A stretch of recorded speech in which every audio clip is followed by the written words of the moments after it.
था agriculture policy. Agriculture policy actually वो है नहीं, या एग्रीकल्चर न्यू एग्रीकल्चर पॉलिसी नहीं है, फार्म एक्ट है।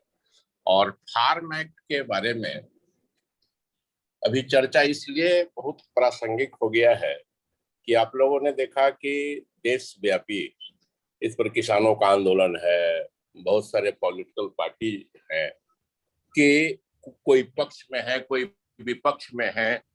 विभिन्न लोगों का अपना अपना ओपिनियन, अपनी अपनी राय दे रहे हैं। और देश का एक बहुत ही चर्चित कानून के रूप में अभी है। और इस पर जैसे इकोनॉमिक्स के सारे थ्योरी में होता है, डिफरेंट ओपिनियन होते हैं, सबके अपने अपने विचार होते हैं, अपने अपने तरीके से सही भी करते होंगे, कोई विरोध भी कर रहे हैं, कोई समर्थन कर रहे हैं।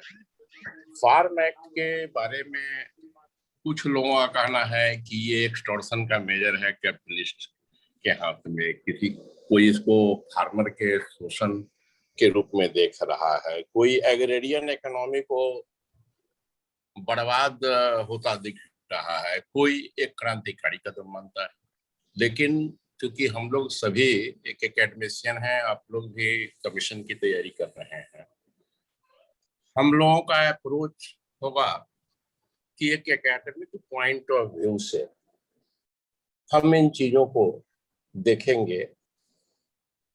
इसलिए कि पॉलिटिशियन का विरोध, किसानों का विरोध, अदर स्टेक होल्डर का विरोध वो अपनी जगह है, लेकिन एक एकेडमिशियन के रूप में चूंकि आप लोग तैयारी कर रहे हैं, तो जो एक न्यूट्रल ओपिनियन, जो एक एकेडमिशियन के दृष्टिकोण से जो व्यू हो, उस व्यू पर प्रकाश डालना चाहिए।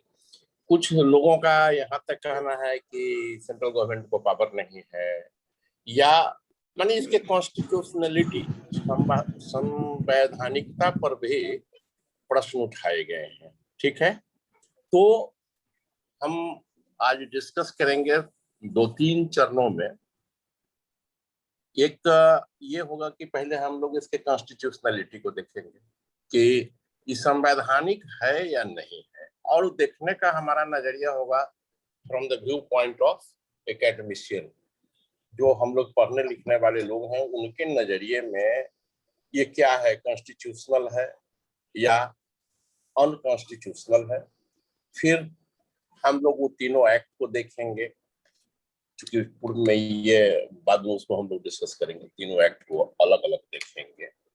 लेकिन पहले ये इसके संवैधानिकता पर एक फोकस करना और उस पर बात करना हमें बहुत प्रासंगिक लगता है, क्योंकि खासकर इसके कॉन्स्टिट्यूशनलिटी पर प्रश्न उठाए गए हैं, या अब कॉन्स्टिट्यूशनल है या गैर कॉन्स्टिट्यूशनल है, अनकॉन्स्टिट्यूशनल है। ये इसके लिए कुछ मानक बने हुए हैं संविधान में। कोई भी कानून कॉन्स्टिट्यूशनल और अनकॉन्स्टिट्यूशनल कब होता है? संविधान में, कानून में प्रावधान है कि एक्ट का जो कंटेंट है, जो विषय वस्तु है, वो दूसरा कि कानून बनाने का पावर सेंट्रल गवर्नमेंट को है कि नहीं है। राज्य सरकार को था कि केंद्र सरकार को था इस पर कानून बनाने का पावर। और तीसरा कि प्रोसीजियर जो इसके लिए संविधान में तय किया गया है, वो फॉलो किया गया है कि नहीं। सुन रहे हैं आप लोगों को? आवाज जा रही है? Yes sir. हेलो, आवाज जा रही है ना? Yes sir. Yes sir. Okay okay. तो ये 3 मुद्दों के आधार पर किसी भी एक्ट के कॉन्स्टिट्यूशनलिटी को टेस्ट करने का प्रावधान है। पहला ये है कि ये कंटेंट्स ऑफ द एक्ट, जो एक्ट में जो बातें लिखी गई है वो कितना गैर कानूनी है, कितना गैर संवैधानिक है। और दूसरा कि सेंट्रल गवर्नमेंट को या स्टेट गवर्नमेंट को किसको पावर है कानून बनाने का। और तीसरा इशू क्या हुआ कि प्रोसीजियर जो फॉलो किया गया एक्ट को पारित करने के लिए, इनैक्ट करने के लिए, इनैक्टमेंट के लिए, वो प्रक्रिया का पालन हुआ कि नहीं। तो हेलो, हाँ, आप लोग कुछ कहना चाहते हैं? नहीं सर, आवाज आ रही सर, अच्छा आवाज आ रहा है सर। अच्छी आवाज आ रही है ना? जी जी तो जी, बहुत सारे बच्चे भी जुड़ गए सर। जी, मैं फिर आगे बढ़ता हूँ। तो सबसे अच्छा। पहली बात ये है कि कोई भी कंटेंट्स, तो ये कंटेंट्स जैसा कि नाम से ही पता है, 3 पहले ऑर्डिनेंस आए, उसका हम अभी नाम लेंगे, डिस्कस करेंगे अलग अलग भी।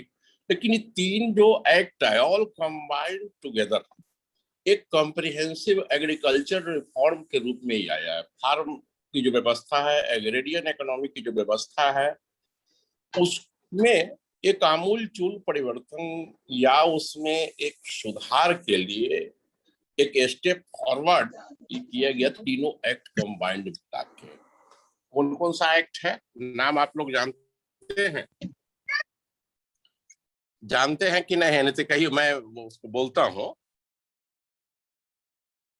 ये पहला एक्ट है farmers produce trade and commerce promotion and facilitation act 2020। दूसरा एक्ट है the farmers empowerment and promotion agreement on price assurance and farm service act 2020। और तीसरा एक्ट अमेंडमेंट एक्ट। ठीक है, अब इसके कंटेंट्स पर अभी हम ज्यादा डिटेल बात नहीं करेंगे, थोड़ी देर बाद बात करेंगे। लेकिन जैसा कि नाम से ही स्पष्ट है कि ये कृषि के व्यवस्था में, उसके मार्केटिंग में, उसके डिस्ट्रीब्यूशन में, उसके ट्रेड एंड कॉमर्स से रिलेटेड, उसके भंडारण से रिलेटेड और उसके फार्मिंग से रिलेटेड कुछ कानून बनाए गए हैं। तो कंटेंट, कोई भी एक्ट अनकॉन्स्टिट्यूशनल कब होता है?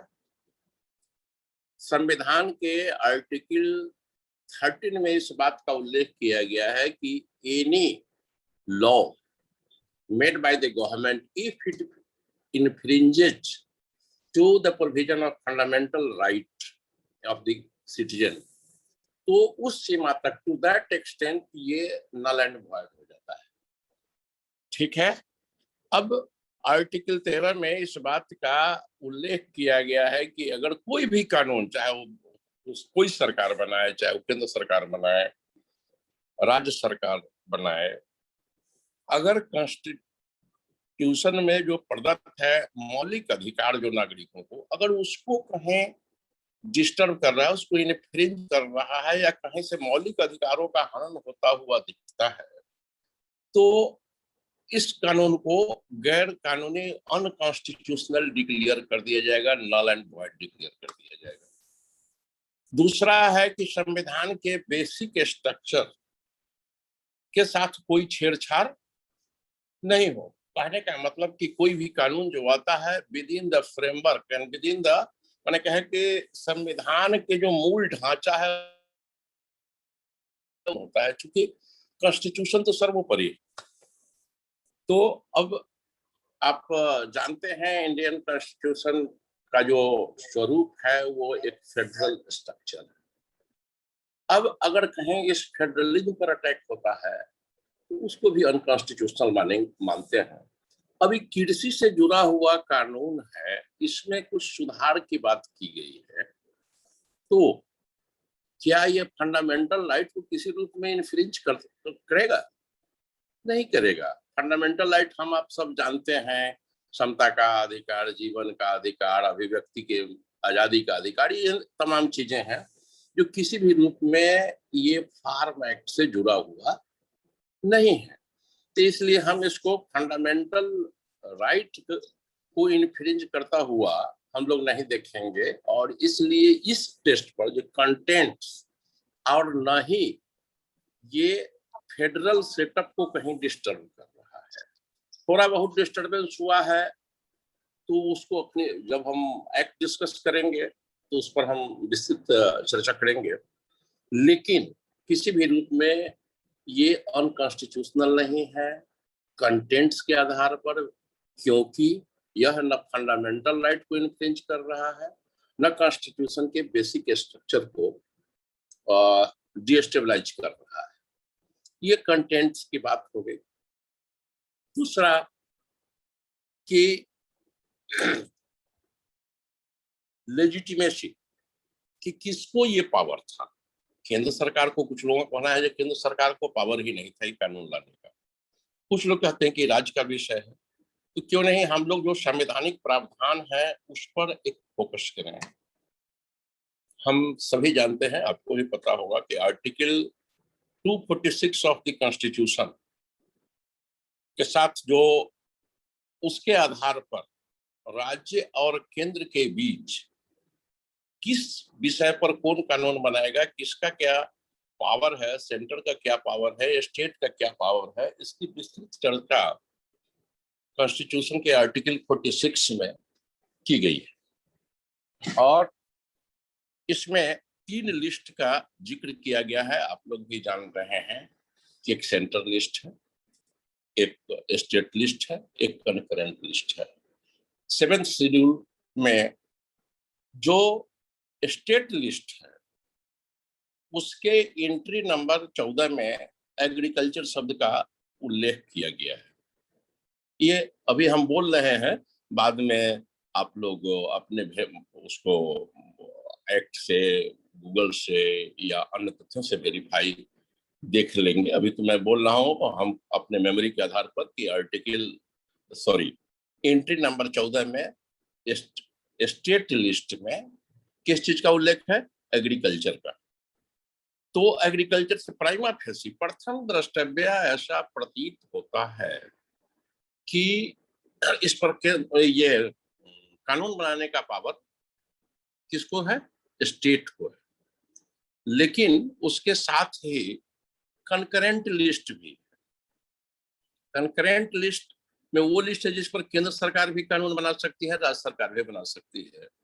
और एक गौर करने वाली बात इस जगह, एक बहुत इंपॉर्टेंट तथ्य है, क्योंकि आप लोग कॉम्पिटिटिव एग्जाम की तैयारी कर रहे हैं, तो कोई भी चीजों को एक सिस्टमेटिक ही जानना चाहिए और हवा में बातें नहीं होनी चाहिए। कॉन्स्टिट्यूशन का 3rd अमेंडमेंट आया था वो 50 के दशक में। उसमें उस 3rd amendment of the constitution के बाद कंकरेंट लिस्ट में एक एंट्री नंबर 33 जोड़ा गया। ठीक है, उसमें एग्रीकल्चर शब्द का उल्लेख किया गया। उसके बाद ट्रेड एंड कॉमर्स और कृषि सेवाओं का सप्लाई, मतलब उसका प्रोडक्शन, सप्लाई एंड डिस्ट्रीब्यूशन का उल्लेख कॉन्स्टिट्यूशन के 3rd अमेंडमेंट के द्वारा किया गया। और कंकरेंट लिस्ट में एंटिटी नंबर 33 ऐड किया गया। एक चीज मैं इस जगह, आप लोग तो अभी कोई आदमी सर्विस में भी है क्या? जी सर, कुछ लोग हैं सर जो कुछ लोग हैं।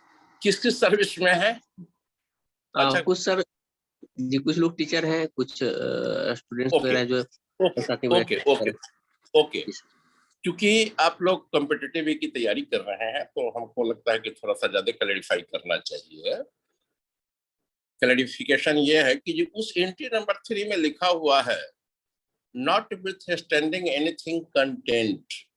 ठीक है, कानून के दुनिया में not with standing anything content और सब्जेक्ट टू द प्रोविजन, ये बड़ा इंपॉर्टेंट शब्द है। जहां कहीं भी कानून पढ़ेंगे आप लोग, अगर सरकारी सेवाओं में आएंगे, जैसे बिहार टेनेंसी एक्ट को हैंडल कर रहे हैं, फाइनेंस एक्ट को हैंडल कर रहे हैं, जेल मैनुअल को हैंडल कर रहे हैं, तो हर जगह एक शब्द से, आप 2 शब्द से खास के कानून की दुनिया में आएगा, not with standing anything content. तो एंट्री नंबर 33 के साथ लिखा हुआ है not with standing anything content. मतलब ये हुआ कि दुनिया के किसी कानून में, किसी धारा में, किसी भी ई में यह बात के होते हुए भी केंद्र सरकार ये का जो कानून होगा उसकी प्राइमेसी होगी। एंट्री नंबर 33 के तहत जो कानून बनेंगे उसकी प्राइमेसी होगी, उसकी प्राथमिकता होगी।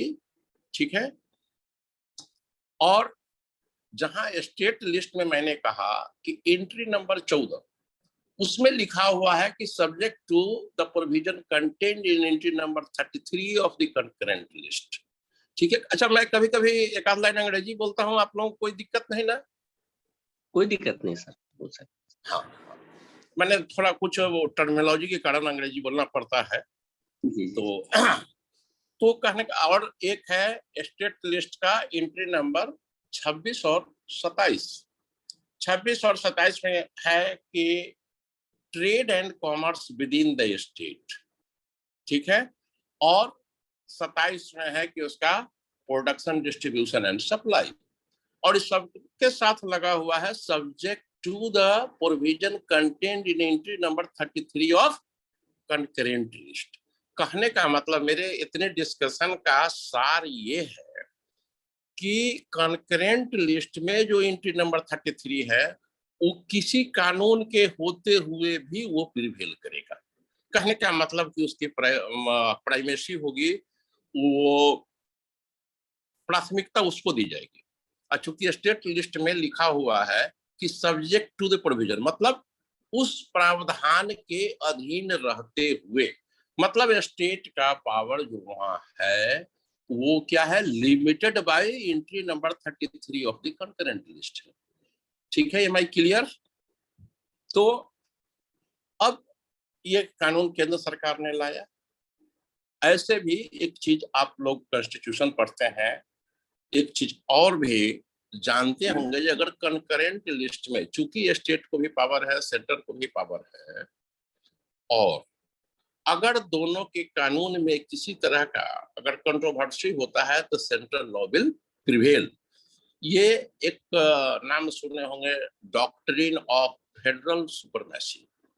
अब अगर मतलब ये हुआ कि कंकरेंट लिस्ट में किसी भी सब्जेक्ट से रिलेटेड अगर राज्य भी कानून बना देती है, केंद्र भी बना देती है, और वो एक दूसरे को कंट्राडिक्ट कर रहा है, तो ऐसी स्थिति में एक एस्टेब्लिश्ड प्रिंसिपल है सुप्रीम कोर्ट का कि doctrine of federal supremacy will prevail. कहने का मतलब केंद्र के कानून को प्राथमिकता मिलेगी। ठीक है, तो कंटेंट के आधार पर हमने देखा, लेजिटिमेसी के आधार पर देखा जी किसको पावर था इस पर कानून बनाने का। तो इससे क्लियर है कि कॉन्स्टिट्यूशनल थर्ड कॉन्स्टिट्यूशनल अमेंडमेंट के बाद केंद्र सरकार एम्पावर्ड है कानून बनाने के लिए। तो कहने का मतलब कि वो लेजिटिमेट कानून है। अब हम आते हैं प्रोसीजर पर। हम सभी जानते हैं, सब आप लोग पढ़े होंगे कि अगर संसद या विधानसभा का सत्र अगर चालू नहीं है और देश हित में या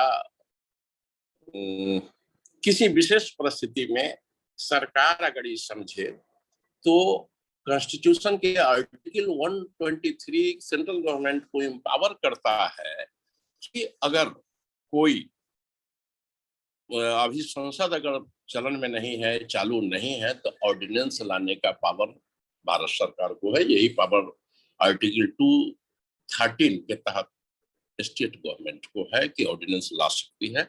उसके साथ शर्त यह है कि जब अगला सेशन हो, जब पार्लियामेंट का सेशन हो या स्टेट असेंबली का सेशन हो, उसके 6 सप्ताह के अंदर उस ऑर्डिनेंस को कानून का रूप देना होगा, उसको लोकसभा में लाना होगा, राज्यसभा में लाना होगा, मतलब संसद से पास करना होगा। और वो पास हो जाता है तो ऑर्डिनेंस क्या हो जाता है, एक्ट बन जाता है। अदरवाइज ऑर्डिनेंस खत्म हो जाएगा। तो अब हम आते हैं कि प्रोसीजर। लोकसभा से ये बिल, पहली बात तो ये है कि 5 जून 2020 को ये तीनों ऑर्डिनेंस लाए गए थे भारत सरकार द्वारा। डेट शायद हमें मेमोरी में यही है और यही डेट है भी, 5 जून 2020 को ये तीनों ऑर्डिनेंस जो अभी 3 कानून बन गए, वो तीनों के पहले तीनों में ऑर्डिनेंस आया है। और सितंबर में जब पार्लियामेंट, तो ये लोकसभा से पारित हुआ, 20 सितंबर को राज्यसभा से भी पारित हुआ, और 24 सितंबर को प्रेसिडेंट ऑफ इंडिया का एसेंट भी मिला इस पर। और उसके बाद प्रोबेबली 27 सितंबर को ये नोटिफाई करके ये कानून का रूप ले लिया और एक कानून बन गया, फार्म एक्ट हो गया। तो अब प्रोसीजर की बात करते हैं। कोई भी जब कानून बनता है तो उसकी प्रक्रिया क्या है? संविधान में विहित किया हुआ है प्रक्रिया कि लोकसभा से पास होना है, कितने बहुमत से पास होना है, राज्यसभा से पास होना है, तो उसके लोकसभा से वो 2/3 मेजोरिटी से पास होना है कि सिंपल मेजोरिटी से पास होना है, सबके प्रावधान किए गए हैं। तो लोकसभा से भी पारित हुआ ये कानून, राज्यसभा से भी पारित हुआ, और प्रेसिडेंट ऑफ इंडिया का एसेंट है, उसके बाद ये नोटिफिकेशन हुआ इस एक्ट का। कुछ चलती फिरती चर्चाओं में सुने होंगे कि राज्यसभा में प्रोसीजर को फॉलो नहीं किया गया। ये पार्लियामेंट को इतनी सुपरमेसी है कि अंदर पार्लियामेंट के अंदर जो स्पीकर हैं, जो वोटिंग कराया गया, वॉइस वोटिंग का भी कॉन्सेप्ट है, वॉइस वोटिंग हुआ और वॉइस वोटिंग से इसे पारित कर दिया गया। ऐसे भी सरकार को बहुमत था। अब अगर इसको कहीं चैलेंज भी किया जाता है तो इनसाइड द पार्लियामेंट का मैटर है, और उसमें जो वोटिंग हुआ है, वोटिंग के आधार पर पारित हुआ है, तो कहने का मतलब ये है कि एक लेजिटिमेसी के जो प्रोटोकॉल हैं, इसके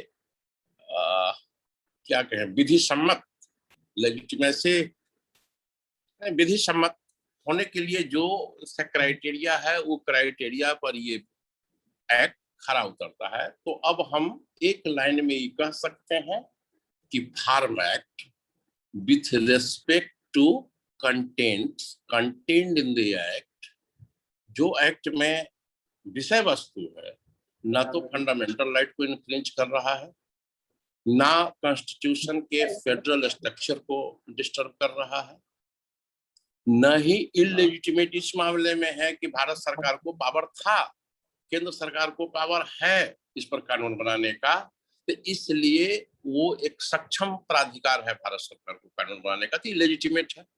और दूसरा प्रोसीजर, तीसरा प्रोसीजर का भी पालन हुआ। तो हम एक लाइन में इसको समराइज कर सकते हैं कि these farm acts are the valid piece of legislation from the academic point of view. I am not talking from the viewpoint of politicians, farmers, corporates and other stakeholders. जो एक अर्थशास्त्र के विद्यार्थी या कृषि से जुड़े जो तथ्य हैं, उसको जो पढ़ने लिखने वाले समझने वाले लोग हैं, जो एकेडमिशियन है, मैं उस नजरिए से मैं बोल रहा हूँ कि यह एक वैलिड पीस ऑफ लेजिस्लेशन है, एक लेजिटिमेट कानून। यहाँ तक किसी को कोई समस्या है? हेलो? नहीं सर, नहीं सर, ठीक है नो सर। ठीक है, तो मैं अब एक्ट की ओर आऊं जी। जो तीन एक्ट है, एक चीज, एक पार्ट मैंने क्लियर किया कि जो कंट्रोवर्सी है इसके कॉन्स्टिट्यूशनलिटी का, constitutionality has been tested from the viewpoint of 3 parameters. One, that is contained in the act, its legitimacy and procedure to enact the law. ठीक है? अब हम बात करते हैं एक एक करके कानून का। पहला कानून क्या है?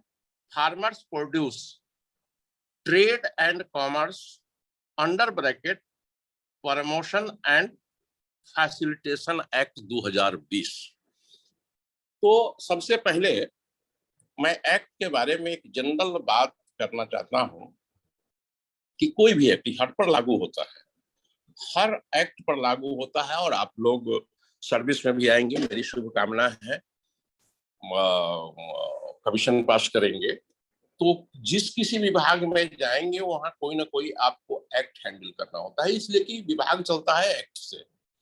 जैसे मैं जीएसटी का हूं तो हमारे लिए जीएसटी का एक्ट है, फाइनेंस एक्ट है, एंटरटेनमेंट एक्ट है, सेंट्रल सेल टैक्स एक्ट है।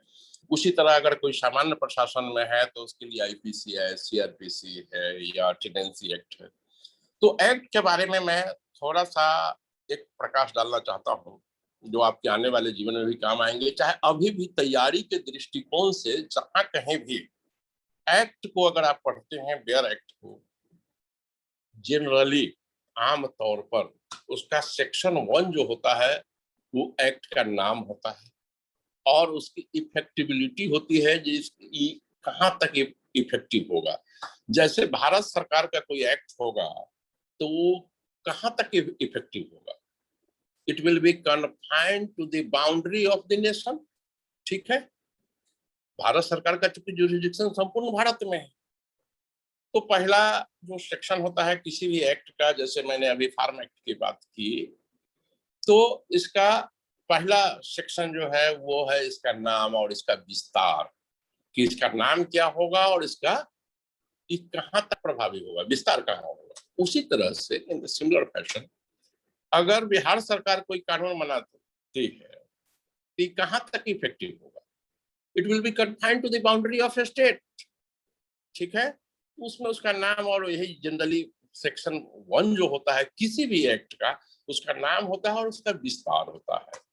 अमूमन कुछ कुछ एक्ट में सेक्शन थोड़ा सा बदल जाता है, 3 में चल जाता है, नहीं तो सारे एक्ट में सेक्शन 2 में डिफिनीशंस दिया होता है। आपने कहीं अगर एक्ट पढ़ा होगा, किसी भी एक्ट को, फार्म एक्ट को भी देखेंगे या किसी भी एक्ट को देखेंगे, तो उसके सेक्शन 2 में जनरली आमतौर पर कुछ डिफिनीशंस दिए होते हैं। वो डिफिनीशंस का क्या मीनिंग होता है, जैसे अगर कोई वर्ड अगर डिफाइन किया गया है एक्ट में, डिफिनीशन के चैप्टर में वो डाला गया है, इवन इफ कॉमन पार्लेंस में, आम बोलचाल की भाषा में, आम डिक्शनरी में उस शब्द का अर्थ अलग भी हो सकता है, लेकिन वो टर्मिनोलॉजी एक स्पेसिफिक मीनिंग असाइन करेगा और वो मीनिंग ये होगा जो एक्ट में परिभाषित किया गया। Am I clear? जैसे सपोज किया जाए कि मैं क्या टर्मिनोलॉजी लूं, जैसे कमोडिटी या गुड्स, जीएसटी में गुड्स को जो डिफाइन करते हैं, तो गुड्स तो आप आमतौर पर जानते हैं है व्हाटएवर में भी वो सब गुड्स है, लेकिन जीएसटी की परिभाषा में डाल दिया गया कि गुड्स में ह्यूमन कंजम्पशन के लिए जो शराब होता है, जो लीकर होता है, वो गुड्स की परिभाषा में नहीं है। ये जीएसटी एक्ट के परिभाषा में लिखा हुआ है, जीएसटी एक्ट में लिखा हुआ है। तो कहने का मेरा सिर्फ मतलब ये था कि अगर किसी एक्ट में कोई वर्ड को डिफाइन किया गया है, डिफिनेशन दिया गया है, इट मे बी पॉसिबल कि it's general meaning may be different from this definition, but for the purpose of this act it will be assigned the same meaning as it has been defined in the act, not in common parlance. ठीक है, तो उसी तरह से इस act के section 2 में कुछ परिभाषा दी गई है और वो परिभाषा पर हमको अभी डिस्कस करना इसलिए जरूरी है कि अब आगे फर्दर डिस्कशन में उसकी जरूरत होगी। तो उसमें आप लोगों ने अवश्य एक नाम सुना होगा, एपीएमसी। एपीएमसी का नाम सुना होगा, सुना है? आप लोगों ने सुना है? कोई आदमी बताएं। हेलो। हाँ सर। हाँ, मैंने एक आदमी कभी कभी बोलिए, एपीएमसी का नाम सुना है ना आप लोगों ने? एपीएमसी का नाम सुना है? नहीं सर। अच्छा, नहीं सुन तो मैं बता रहा हूँ। इसका फुल फॉर्म होता है एग्रीकल्चर प्रोड्यूस मार्केटिंग कमेटी। ठीक है, एपीएमसी की चर्चा बहुत जगह अभी एक्ट में आएगा जब हम लोग डिस्कस कर रहे हैं। तो थोड़ा सा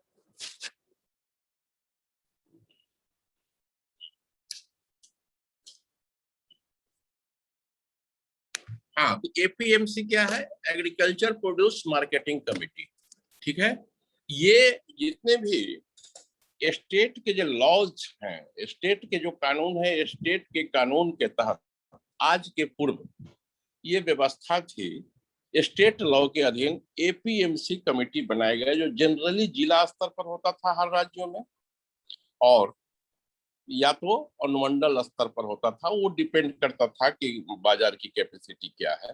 तो एग्रीकल्चर प्रोड्यूस मार्केटिंग कमेटी, ये एपीएमसी पर हम थोड़ा चर्चा करेंगे कि सर आवाज अभी आवाज हेलो सर कुछ आवाज सर अब ठीक नहीं आ बाकी बच्चे सभी अपना माइक ऑफ कर लें, नहीं तो आवाज सर का स्पष्ट नहीं आ पा रहा है। जब सर पूछे हाँ उसी हाँ, समय उसी समय अनम्यूट करके बात कर लें। जी जी जी। तो अभी आप लोग सब लोग अनम्यूट कर ले, हम अगर बोलेंगे आप लोगों से कुछ पूछेंगे तो कोई एक आदमी बोल दीजिएगा, तक लगेगा कि बायलैटरल कम्युनिकेशन हो रहा है जी क्या? जी जी जी जी सर। ठीक है, ओके।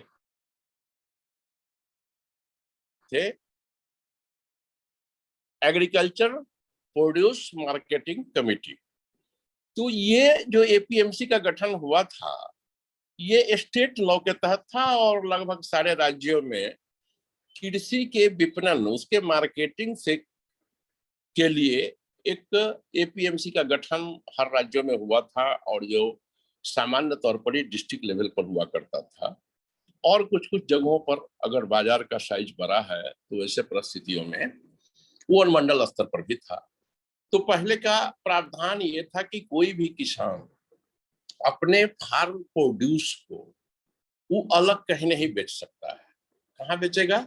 एग्रीकल्चर मार्केटिंग यार्ड में, जहां पर एग्रीकल्चर प्रोड्यूस मार्केटिंग कमेटी, कृषि उत्पादन बाजार समिति, उसका एक यार्ड बना हुआ होता था और उसमें किसान अपना माल बेचते थे और एपीएमसी के परव्यू के बाहर वो माल नहीं बिक्री कर सकते थे। अब आप लोग ये नहीं कहें कि हमने तो बिक्री के होते हुए देखा है एपीएमसी के भी बाहर। देखिए, कानून का उल्लंघन एक और बात है, लेकिन प्रावधान यही था कि कोई भी किसान अपने प्रोड्यूस को एग्रीकल्चर प्रोड्यूस मार्केटिंग यार्ड में वो बिक्री करेगा। वहां माल जाता था, तो वहां पर क्या था कि एक अरहतिया होता है, वहां पर बाजार समिति का चुंगी लगता है, अरहतिया का कमीशन है, या जो अन्य खर्चे हैं वो सब उस पर लगते थे और मार्केटिंग वही होता था। किसान के जो प्रोडक्ट थे वो दे वेयर स्टैट्यूटरीली अंडर कंपल्सन कहें, दे where supposed to sell their produce in the agriculture marketing yard।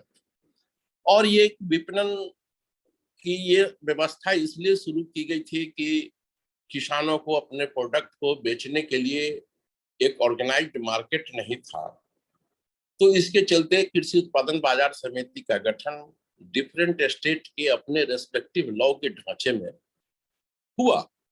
लेकिन किसानों के सहूलियत देने के लिए जिन चीजों का गठन हुआ, कालांतर में वो भी एक किसानों के ऐसा माना गया, सरकार द्वारा माना जाने लगा कि ये किसानों के शोषण का अड्डा होते जा रहा है, क्योंकि उस पर अरहतिया का कमीशन है, वहां का टैक्स है, चुंगी है, पेमेंट में भी कि 30 डेज बाद पेमेंट होगा या 20 दिन बाद पेमेंट होगा। कहने का मतलब कि उसमें जिन उद्देश्यों की प्राप्ति के लिए एग्रीकल्चर प्रोड्यूस मार्केटिंग कमेटी का गठन हुआ, सरकार ने ये महसूस किया कि अपने उद्देश्यों को प्राप्त करने में ये सफल नहीं हुआ है, और इसके चलते इसमें एक अच्छा दूसरा इसका ये भी था कि कृषि विपणन का एक बड़ा ही कन्फाइंड मार्केट हो गया, एक डिस्ट्रिक्ट लेवल तक सिमट के रह गया,